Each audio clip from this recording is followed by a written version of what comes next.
The Mortal Coil, a short story by D.H. Lawrence. 1. She stood motionless in the middle of the room, something tense in her reckless bearing. Her gown of reddish stuff fell silkily about her feet. She looked tall and splendid in the candlelight. Her dark blonde hair was gathered loosely in a fold on top of her head. Her young, blossom-fresh face was lifted. From her throat to her feet, she was clothed in the elegantly made dress of silky red stuff, the color of red earth. She looked complete and lovely. Only love could make her such a strange, complete blossom. Her cloak and hat were thrown across a table just in front of her. Quite alone, abstracted, she stood there arrested in a conflict of emotions. Her hand, down against her skirt, worked irritably, the ball of the thumb rubbing across the tips of the fingers. There was a slight tension between her lifted brows. About her, the room glowed softly, reflecting the candlelight from its whitewashed walls and from the great, bowed, whitewashed ceiling. It was a large attic, with 2 windows, and the ceiling curving down on either side, so that both the far walls were low. Against one on one side was a single bed, opened for the night, the white overbolster piled back. Not far from this was the iron stove. Near the window closest to the bed was a table with writing materials, and a handsome cactus plant with clear scarlet blossoms threw its bizarre shadow on the wall. There was another table near the second window, and opposite was the door on which hung a military cloak. Along the far wall were guns and fishing tackle, and some clothes too hung on pegs. All men's clothes, all military. It was evidently the room of a man, probably a young lieutenant. The girl, in her pure red dress that fell about her feet so that she looked a woman, not a girl, at last broke from her abstraction and went aimlessly to the writing table. Her mouth was closed down stubbornly, perhaps in anger, perhaps in pain. She picked up a large seal made of agate, looked at the engraven coat of arms, then stood rubbing her finger across the cut-out stone, time after time. At last she put the seal down and looked at the other things. A beautiful old beer mug used as a tobacco jar, a silver box like an urn, old and of exquisite shape, a bowl of sealing wax. She fingered the pieces of wax. This, the dark green, had sealed her last letter.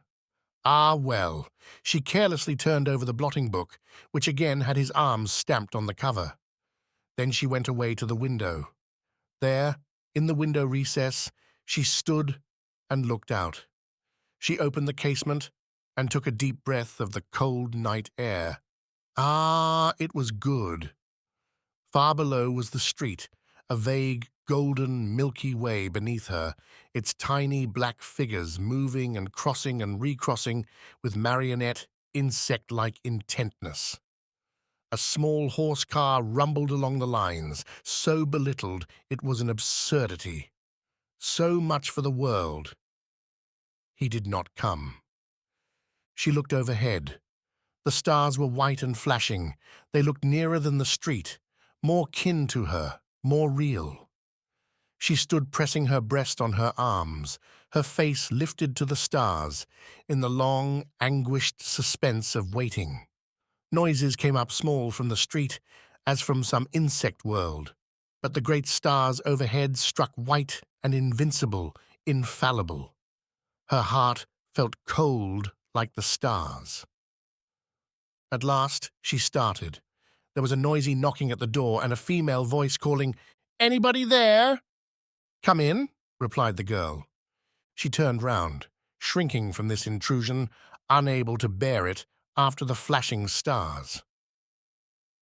There entered a thin, handsome dark girl, dressed in an extravagantly made gown of dark purple silk and dark blue velvet.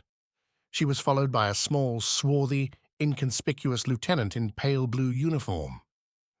"Are you alone?" cried Teresa, the newcomer, advancing into the room. "Where's the Fritz, then?" The girl in red raised her shoulders in a shrug. and turned her face aside, but did not speak. "Not here. You don't know where he is? Ach, the dummy, the lout!" Teresa swung round on her companion. "Where is he?" she demanded. He also lifted his shoulders in a shrug. "He said he was coming in half an hour," the young lieutenant replied. "Ha ha! Half an hour. Looks like it. How long is that ago? 2 hours." Again the young man only shrugged. He had beautiful black eyelashes and steady eyes. He stood rather deprecatingly, whilst his girl, golden like a young panther, hung over him. "One knows where he is," said Teresa, going and sitting on the opened bed. A dangerous contraction came between the brows of Marta, the girl in red, at this act. "Wine, women and cards," said Teresa in her loud voice, "but they prefer the women on the cards. My love, he has 4 queenies has my lo-o-ove." She sang. Then she broke off and turned to Podewils. "Was he winning when you left him, Carl?" Again the young baron raised his shoulders. "Tant pis que mal," he replied cryptically. "Ah, you!" cried Teresa. "With your tant pis que mal. Are you tant pis que mal?" She laughed her deep, strange laugh. "Well," she added, "he'll be coming in with a fortune for you, Marta." There was a vague, unhappy silence. "I know his fortune," said Marta. "Yes," said Teresa in sudden sober irony. "He's a horseshoe round your neck, is that young jockey. But what are you going to do, Matson dearest? You're not going to wait for him any longer? Don't dream of it. The idea, waiting for that young gentleman as if you were married to him. Put your hat on, dearest, and come along with us." "Where are we going, Carl, you pillar of salt? Eh? Gaia's? To Gaia's, Marta, my dear. Come, quick up. You've been martyred enough, Marta, my martyr. Haw, haw. Put your hat on. Up, away." Teresa sprang up like an explosion, anxious to be off. "No, I'll wait for him," said Marta sullenly. "Don't be such a fool," cried Teresa in her deep voice. "Wait for him. I'd give him wait for him. Catch this little bird waiting." She lifted her hand and blew a little puff across the fingers. "Choo fly," she sang, as if a bird had just flown. The young lieutenant stood silent with smiling dark eyes. Teresa was quick and golden as a panther. "No, but really, Marta, you're not going to wait any more. Really. It's stupid for you to play Gretchen. Your eyes are much too green. Put your hat on. There's a darling." "No," said Marta, her flower-like face strangely stubborn. "I'll wait for him. He'll have to come some time." There was a moment's uneasy pause. "Well," said Teresa, holding her long shoulders for her cloak, "so long as you don't wait as long as Lenora Furum's Morgenrot. Adieu, my dear, God be with you." The young lieutenant bowed a solicitous bow, and the two went out, leaving the girl in red once more alone.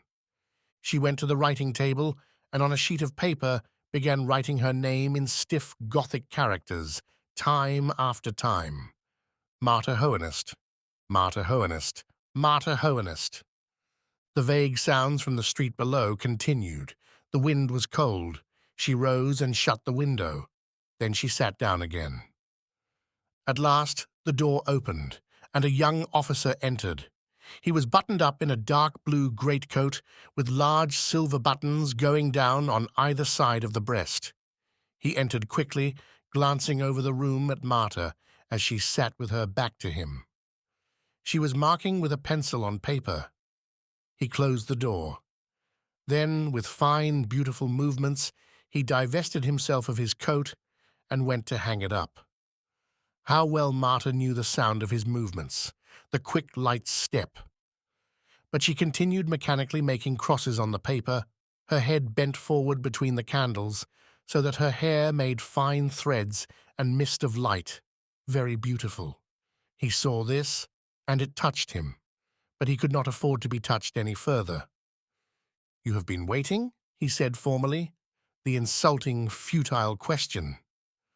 She made no sign, as if she had not heard. He was absorbed in the tragedy of himself and hardly heeded her. He was a slim, good-looking youth, clear-cut and delicate in mold. His features now were pale. There was something evasive in his dilated, vibrating eyes. He was barely conscious of the girl, intoxicated with his own desperation that held him mindless and distant. To her, the atmosphere of the room was almost unbreathable since he had come in. She felt terribly bound, walled up. She rose with a sudden movement that tore his nerves. She looked to him tall and bright and dangerous as she faced round on him. "Have you come back with a fortune?" she cried in mockery, her eyes full of dangerous light. He was unfastening his belt to change his tunic. She watched him up and down all the time. He could not answer. His lips seemed dumb. Besides, silence was his strength. "Have you come back with a fortune?" she repeated in her strong, clear voice of mockery.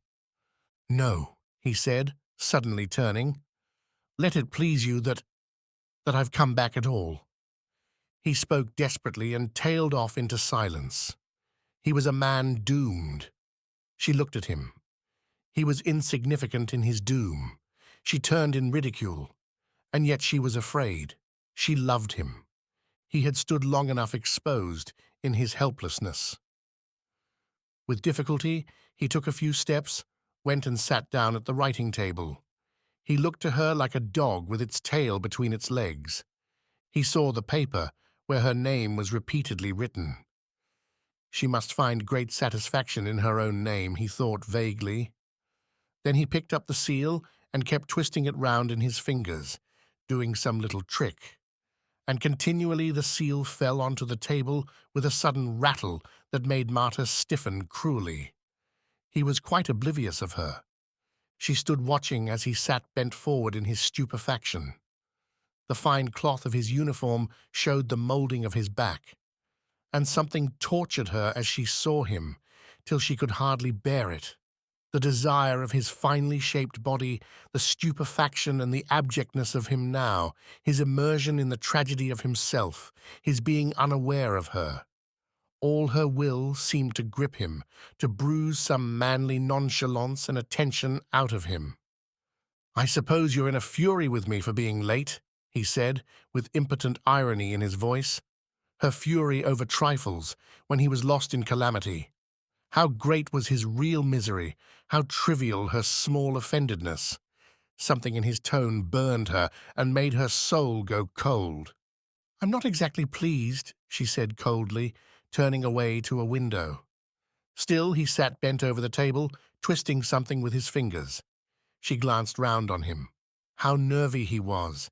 He had beautiful hands, and the big topaz signet ring on his finger made yellow lights. Ah, if only his hands were really daredevil and reckless. They always seemed so guilty, so cowardly. "I'm done for now," he said suddenly, as if to himself, tilting back his chair a little. In all his physical movement he was so fine and poised, so sensitive. Oh, and it attracted her so much. "Why?" she said carelessly. An anger burned in him. She was so flippant. If he were going to be shot, she would not be moved more than about 1/2 pound of sweets. "Why?" he repeated laconically. The same unimportant reason as ever. "Debts," she cried in contempt. "Exactly." Her soul burned in anger. "What have you done now? Lost more money? 3,000 marks?" She was silent in deep wrath. "More fool you," she said. Then, in her anger, she was silent for some minutes. "And so you're done for 3,000 marks?" she exclaimed, jeering at him. "You go pretty cheap." 3,000, and the rest," he said, keeping up a manly sang-froid. "And the rest," she repeated in contempt. "And for 3,000, and the rest, your life is over." "My career," he corrected her. "Oh," she mocked, "only your career. I thought it was a matter of life and death. Only your career? Oh, only that!" His eyes grew furious under her mockery. My career is my life, he said. Oh, is it? You're not a man, then. You are only a career. I am a gentleman. Oh, are you? How amusing. How very amusing to be a gentleman and not a man. I suppose that's what it means to be a gentleman, to have no guts outside your career. Outside my honor? None. And might I ask what is your honor? She spoke in extreme irony. Yes, you may ask, he replied coolly. But if you don't know without being told, I'm afraid I could never explain it. Oh, you couldn't. No, I believe you. You are incapable of explaining it. It wouldn't bear explaining. There was a long, tense pause. So you've made too many debts, and you're afraid they'll kick you out of the army. Therefore your honor is gone, is it? And what then? What after that? She spoke in extreme irony. He winced again at her phrase, kick you out of the army, but he tilted his chair back with assumed nonchalance. I've made too many debts, and I know they'll kick me out of the army, he repeated, thrusting the thorn right home to the quick. After that, I can shoot myself, or I might even be a waiter in a restaurant, or possibly a clerk with 25 shillings a week. Really, all those alternatives. Well, why not? Why not be a waiter in the Germania? It might be awfully jolly. Why not? He repeated ironically. Because it wouldn't become me. She looked at him, at his aristocratic fineness of physique, his extreme physical sensitiveness, and all her German worship for his old proud family rose up in her. No, he could not be a waiter in the Germania. She could not bear it. He was too refined and beautiful a thing. Ha! She cried suddenly. It wouldn't come to that either. If they kick you out of the army, you'll find somebody to get round. You're like a cat, you'll land on your feet. But this was just what he was not. He was not like a cat. His self-mistrust was too deep. Ultimately, he had no belief in himself as a separate, isolated being. He knew he was sufficiently clever, an aristocrat, good-looking, the sensitive superior of most men. The trouble was that apart from the social fabric he belonged to, he felt himself nothing, a cipher. He bitterly envied the common working men for a certain manly aplomb, a grounded, almost stupid self-confidence he saw in them.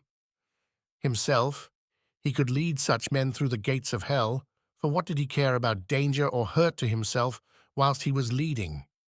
But cut him off from all this, and what was he? A palpitating rag of meaningless human life. But she, coming from the people, could not fully understand, and it was best to leave her in the dark. The free, indomitable, self-sufficient being which a man must be in his relation to a woman who loves him. This he could pretend.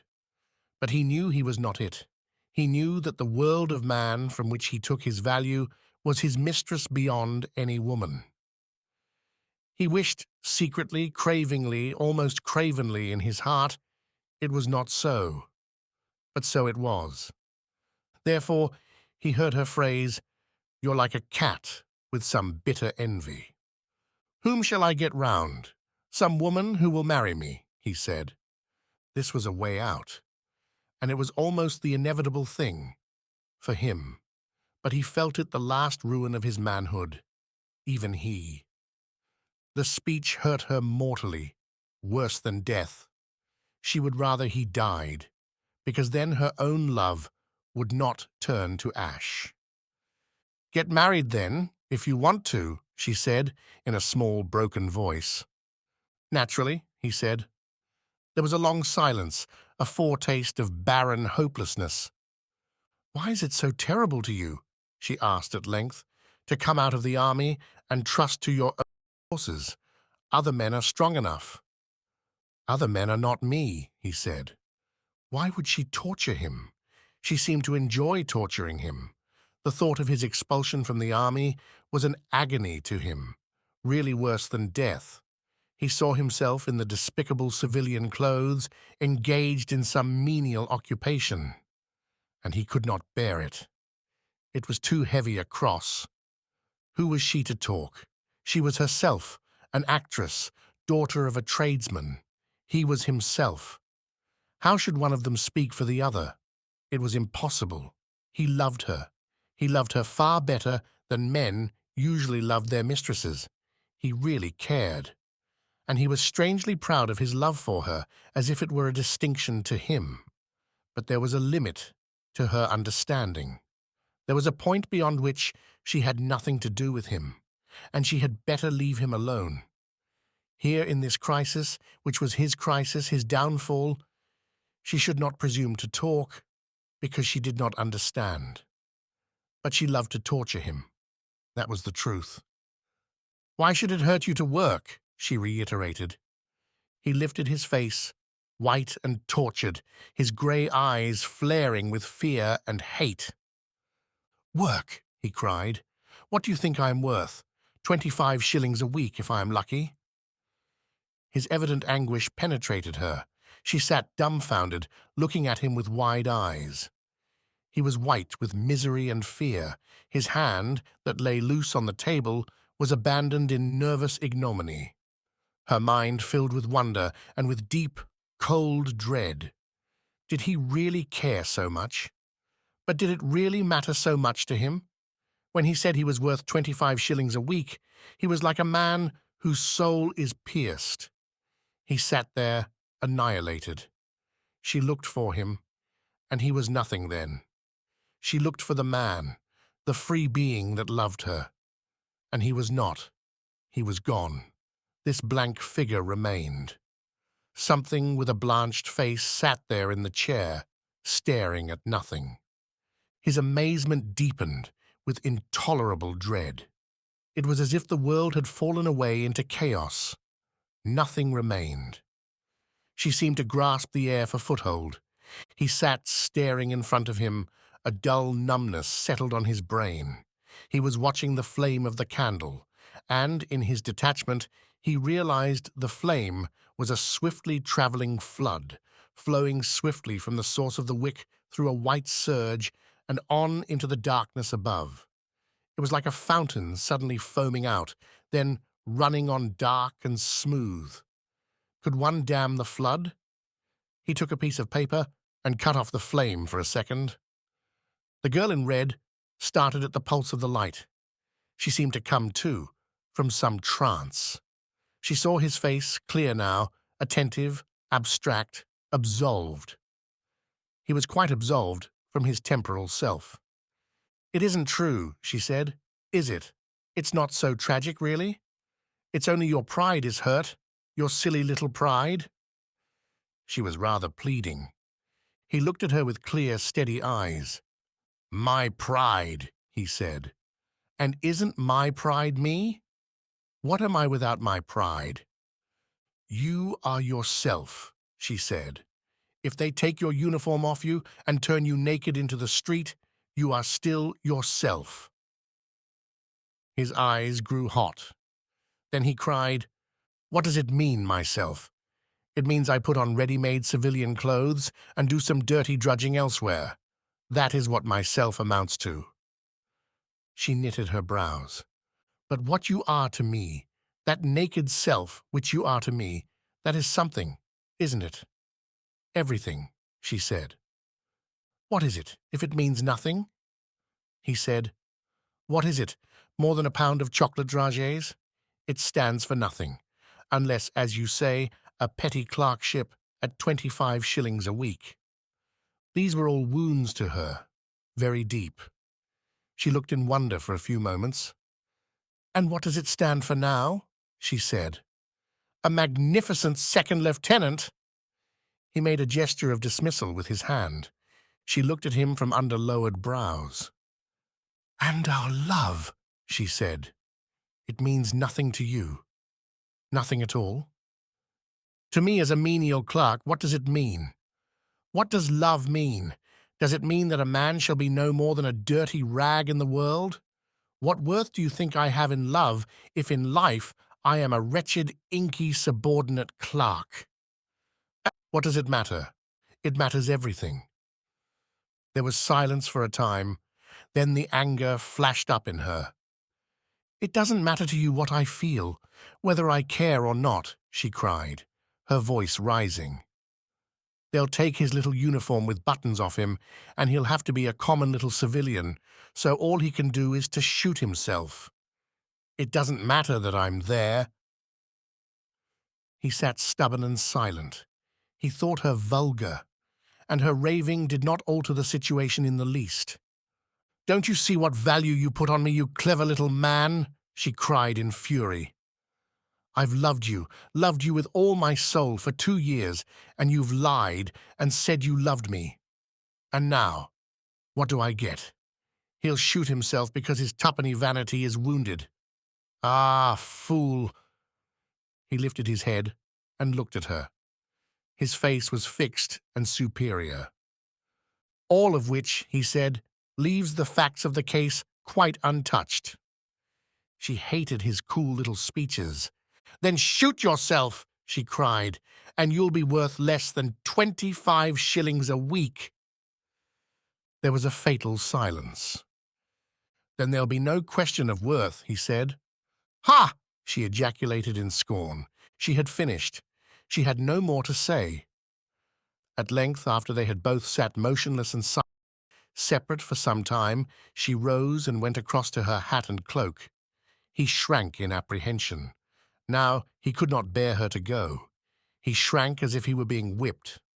She put her hat on, roughly, then swung her warm cloak over her shoulders. Her hat was of black glossy silk, with a sheeny heap of cock's feathers. Her plaid cloak was dark green and blue. It swung open above her clear, harsh red dress. How beautiful she was, fiery Madonna. Goodbye, she said in her voice of mockery. I'm going now. He sat, motionless, as if loaded with fetters. She hesitated, then moved towards the door. Suddenly, with a spring like a cat, he was confronting her, his back to the door. His eyes were full and dilated, like a cat's. His face seemed to gleam at her. She quivered, as some subtle fluid ran through her nerves. Let me go, she said dumbly. I've had enough. His eyes, with a wide, dark electric pupil like a cat's, only watched her objectively. And again, a wave of female submissiveness went over her. I want to go, she pleaded. You know it's no good. You know this is no good. She stood humbly before him. A flexible little grin quivered round his mouth. You know you don't want me, she persisted. You know you don't really want me. You only do this to show your power over me, which is a mean trick. But he did not answer, only his eyes narrowed in a sensual, cruel smile. She shrank, afraid, and yet she was fascinated. You won't go yet, he said. She tried in vain to rouse her real opposition. I shall call out, she threatened. I shall shame you before people. His eyes narrowed again in the smile of vindictive, mocking indifference. Call then, he said. And at the sound of his still, cat-like voice, an intoxication ran over her veins. I will, she said, looking defiantly into his eyes. But the smile in the dark, full, dilated pupils made her waver into submission again. Won't you let me go? She pleaded sullenly. Now the smile went openly over his face. Take your hat off, he said. And with quick, light fingers, he reached up and drew out the pins of her hat, unfastened the clasp of her cloak, and laid her things aside. She sat down in a chair. Then she rose again and went to the window. In the street below, the tiny figures were moving just the same. She opened the window and leaned out and wept. He looked round at her in irritation as she stood in her long, clear red dress in the window recess, leaning out. She was exasperating. You will be cold, he said. She paid no heed. He guessed by some tension in her attitude that she was crying. It irritated him exceedingly, like a madness. After a few minutes of suspense, he went across to her and took her by the arm. His hand was subtle, soft in its touch, and yet rather cruel than gentle. "Come away," he said. "Don't stand there in the air. Come away." He drew her slowly away to the bed. She sat down, and he beside her. "What are you crying for?" he said in his strange, penetrating voice that had a vibration of exultancy in it. But her tears only ran faster. He kissed her face, that was soft and fresh and yet warm, wet with tears. He kissed her again and again, in pleasure of the soft, wet saltness of her. She turned aside and wiped her face with her handkerchief and blew her nose. He was disappointed, yet the way she blew her nose pleased him. Suddenly, she slid away to the floor and hid her face in the side of the bed, weeping and crying loudly. "You don't love me. Oh, you don't love me. I thought you did, and you let me go on thinking it. But you don't, no, you don't, and I can't bear it. Oh, I can't bear it." He sat and listened to the strange animal sound of her crying. His eyes flickered with exultancy, his body seemed full and surcharged with power, but his brows were knitted in tension. He laid his hand softly on her head, softly touched her face, which was buried against the bed. She suddenly rubbed her face against the sheets and looked up once more. "You've deceived me," she said as she sat beside him. "Have I? Then I've deceived myself." His body felt so charged with male vigor, he was almost laughing in his strength. "Yes," she said enigmatically, fatally. She seemed absorbed in her thoughts. Then her face quivered again. "And I loved you so much," she faltered, the tears rising. There was a clangor of delight in his heart. "I love you," he said softly, softly touching her, softly kissing her, in a sort of subtle, restrained ecstasy. She shook her head stubbornly. She tried to draw away. Then she did break away and turned to look at him, in fear and doubt. The little, fascinating, fiendish lights were hovering in his eyes like laughter. "Don't hurt me so much," she faltered, in a last protest. A faint smile came on his face. He took her face between his hands and covered it with soft, blinding kisses, like a soft, narcotic rain. He felt himself such an unbreakable fountainhead of powerful blood. He was trembling finely in all his limbs, with mastery. When she lifted her face and opened her face was wet, and her greenish-golden eyes were shining. It was like sudden sunshine in wet foliage. She smiled at him like a child of knowledge, through the tears, and softly, infinitely softly, he dried her tears with his mouth and his soft young mustache. "You'd never shoot yourself because you're mine, aren't you?" she said, knowing the fine quivering of his body, in mastery. "Yes," he said. "Quite mine?" she said, her voice rising in ecstasy. "Yes." "Nobody else but mine, nothing at all?" "Nothing at all," he re-echoed. "But me?" came her last words of ecstasy. "Yes." And she seemed to be released free into the infinite of ecstasy. 2. They slept in fulfillment through the long night. But then strange dreams began to fill them both, strange dreams that were neither waking nor sleeping. Only in curious weariness through her dreams, she heard at last a continual low rapping. She awoke with difficulty. The rapping began again. She started violently. It was at the door. It would be the orderly rapping for Friedeberg. Everything seemed wild and unearthly. She put her hand on the shoulder of the sleeping man and pulled him roughly, waited a moment, then pushed him, almost violently, to awake him. He woke with a sense of resentment at her violent handling. Then he heard the knocking of the orderly. He gathered his senses. "Yes, Heinrich," he said. Strange, the sound of a voice. It seemed a far-off tearing sound. Then came the muffled voice of the servant. "4:30, sir."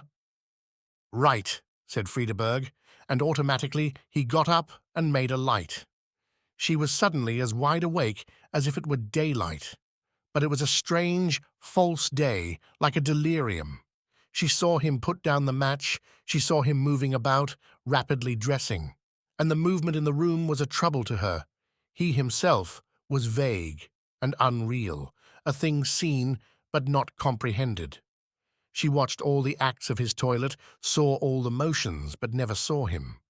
There was only a disturbance about her which fretted her. She was not aware of any presence. Her mind, in its strange, hectic clarity, wanted to consider things in absolute detachment. For instance, she wanted to consider the cactus plant. It was a curious object with pure scarlet blossoms. Now, how did these scarlet blossoms come to pass upon that earthly-looking, unliving creature? Scarlet blossoms, how wonderful they were! What were they then? How could one lay hold on their being? Her mind turned to him. Him, too. How could one lay hold on him? To have him. Where was he? What was he? She seemed to grasp at the air. He was dipping his face in the cold water.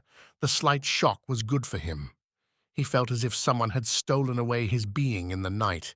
He was moving about a light, quick shell, with all his meaning absent.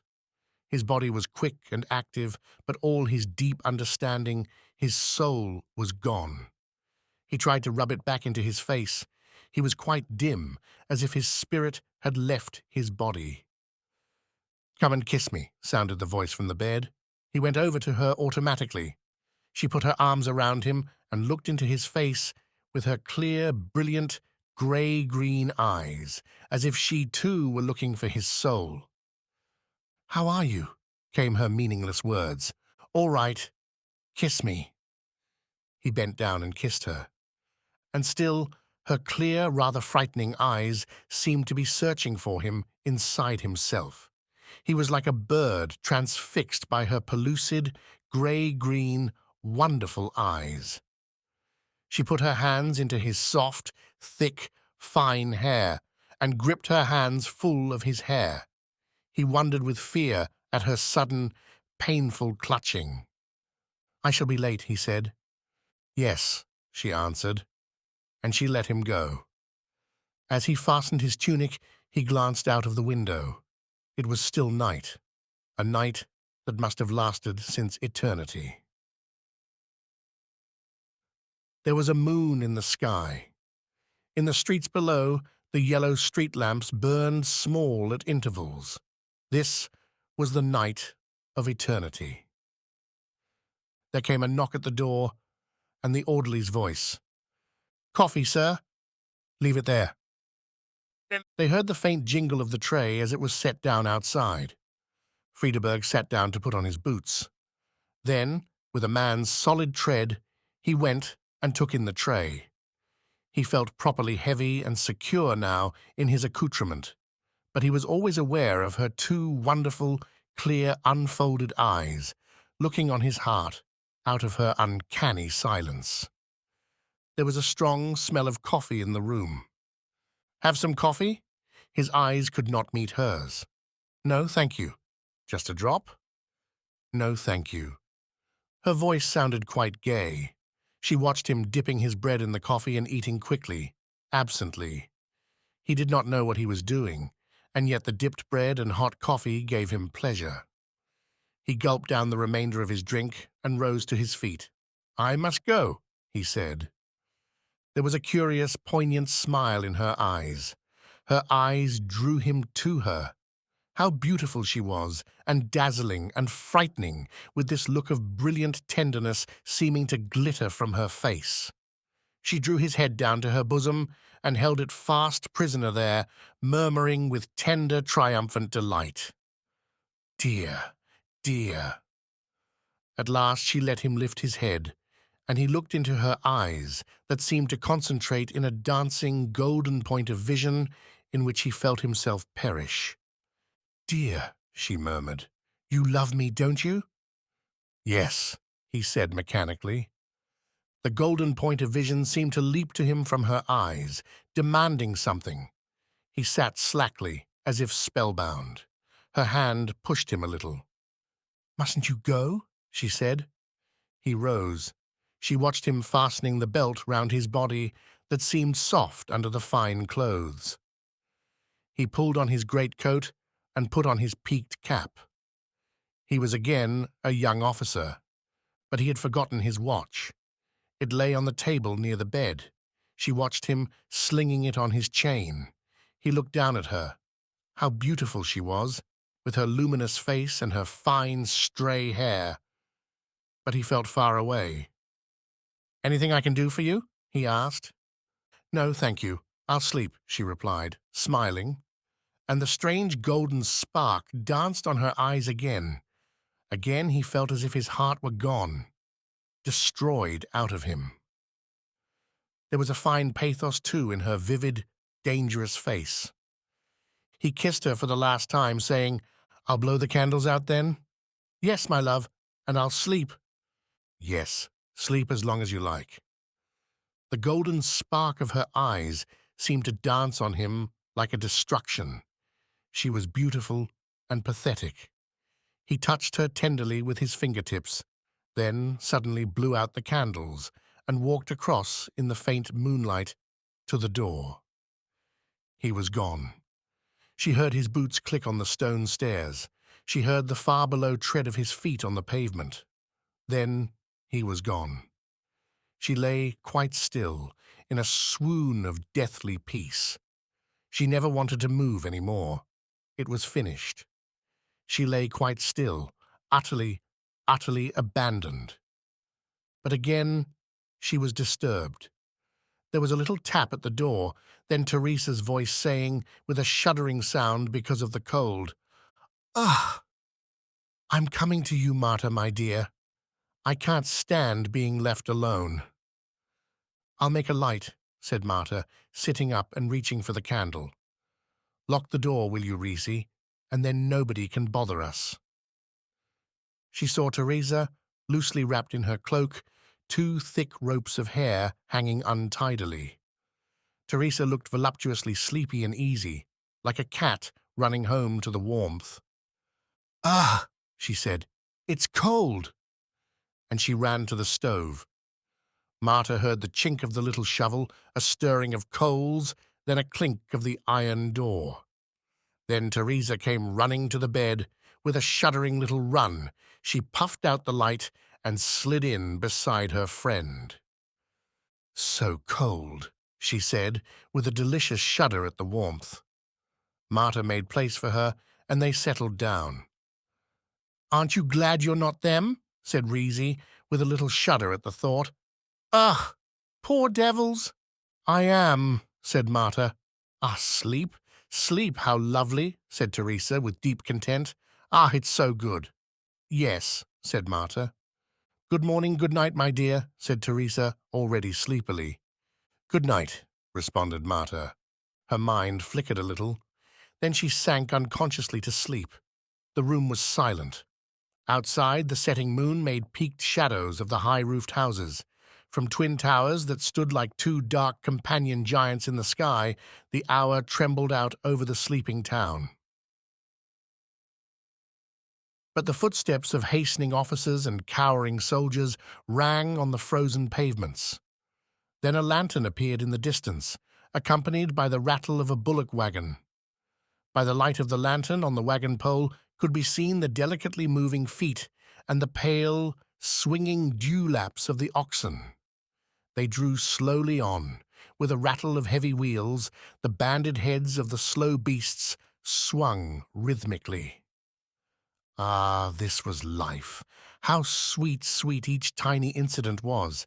How sweet to Friedeberg to give his orders ringingly on the frosty air, to see his men like bears, shambling and shuffling into their places, with little dancing movements of uncouth playfulness and resentment because of the pure cold. Sweet, sweet it was to be marching beside his men, sweet to hear the great thresh of their heavy boots in the unblemished silence, sweet to feel the immense mass of living bodies coordinated into oneness near him, to catch the hot waft of their closeness, their breathing. Friedeberg was like a man condemned to die, catching at every impression as at an inestimable treasure. Sweet it was to pass through the gates of the town, the scanty, loose suburb, into the open darkness and space of the country. This was almost best of all. It was like emerging in the open plains of eternal freedom. They saw a dark figure hobbling along under the dark side of a shed. As they passed through the open door of the shed, in the golden light were seen the low rafters, the pale, silken sides of the cows, evanescent. And a woman with a red kerchief bound round her head lifted her face from the flank of the beast she was milking to look at the soldiers threshing like multitudes of heavy ghosts down the darkness. Some of the men called to her cheerfully, impudently, "Ah, the miraculous beauty and sweetness of the merest trifles like these!" They tramped on down a frozen, rutty road under lines of bare trees. Beautiful trees, beautiful frozen ruts in the road. Ah, even in one of the ruts there was a silver of ice and of moon glimpse. He heard ice tinkle as a passing soldier purposely put his toe in it. What a sweet noise! But there was a vague uneasiness. He heard the men arguing as to whether dawn were coming. There was the silver moon, still riding on the high seas of the sky. A lovely thing she was, a jewel. But was there any blemish of day? He shrank a little from the rawness of the day to come. This night of morning was so rare and free. Yes, he was sure.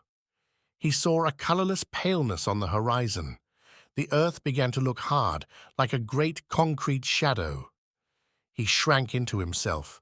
Glancing at the ranks of his men, he could see them like a company of rhythmic ghosts. The pallor was actually reflected on their livid faces. This was the coming day. It frightened him.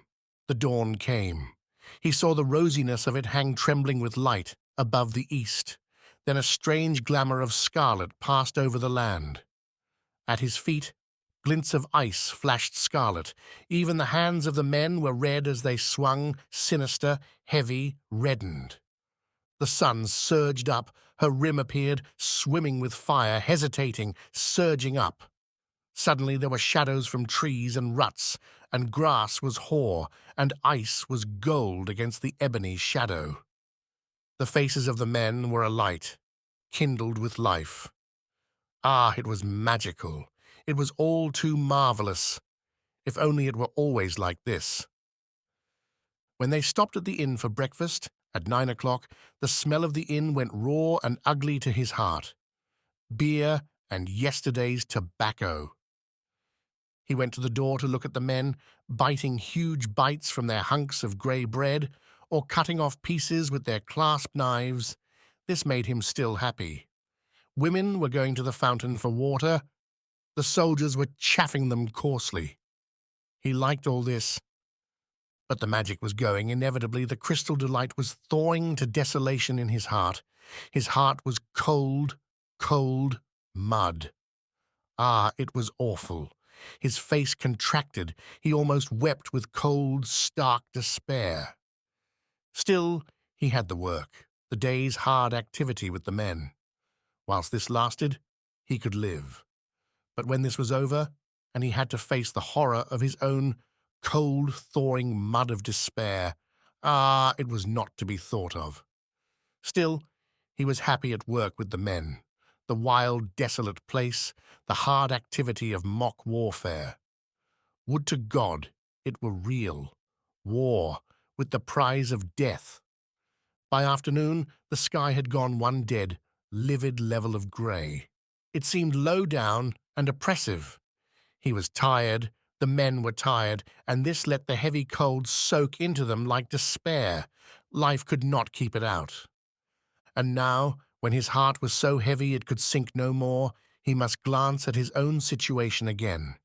He must remember what a fool he was, his new debts like half-thawed mud in his heart. He knew, with the cold misery of hopelessness, that he would be turned out of the army. What then? What then but death? After all, death was the solution for him. Let it be so. They marched on and on, stumbling with fatigue under a great leaden sky, over a frozen, dead country. The men were silent with weariness. The heavy motion of their marching was like an oppression. Friedeberg was tired too and deadened, as his face was deadened by the cold air. He did not think any more. The misery of his soul was like a frost inside him. He heard someone say it was going to snow, but the words had no meaning for him. He marched as a clock ticks, with the same monotony, everything numb and cold-soddened. They were drawing near to the town. In the gloom of the afternoon, he felt it ahead, as unbearable oppression on him. Ah, the hideous suburb! What was his life? How did it come to pass that life was lived in a formless, hideous grey structure of hell? What did it all mean? Pale, sulphur-yellow lights spotted the livid air, and people, like soddened shadows, passed in front of the shops that were lit up ghastly in the early twilight. Out of the colourless space, crumbs of snow came and bounced animatedly off the breast of his coat.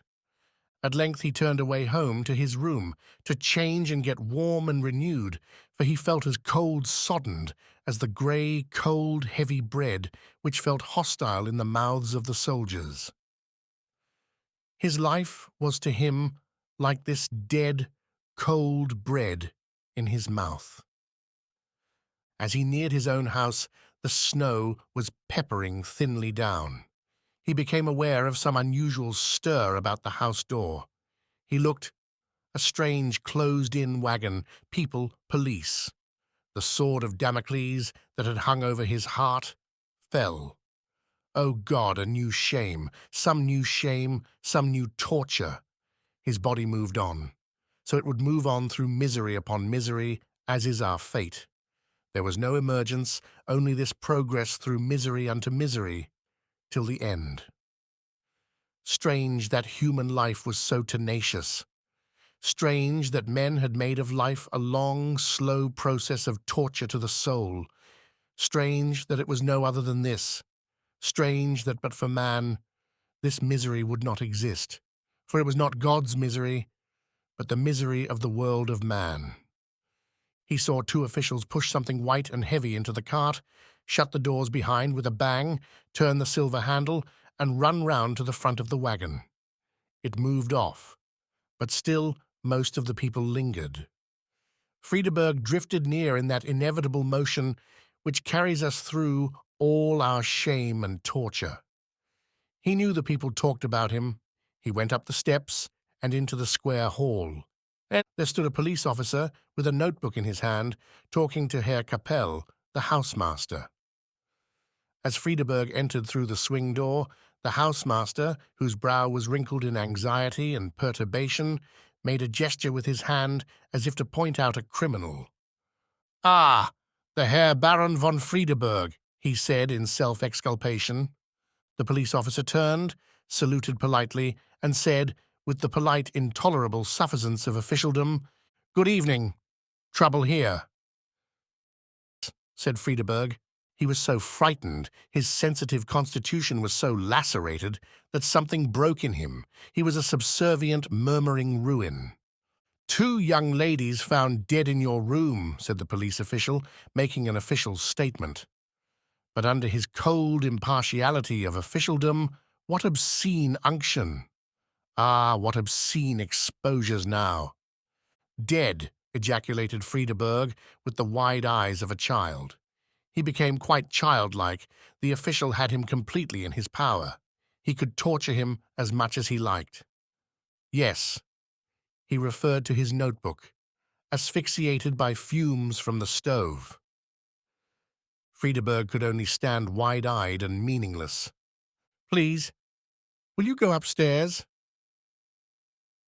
The police official marshalled Friedeberg in front of himself. The youth slowly mounted the stairs, feeling as if transfixed through the base of the spine, as if he would lose the use of his legs. The official followed close on his heels. They reached the bedroom. The policeman unlocked the door. The housekeeper followed with a lamp.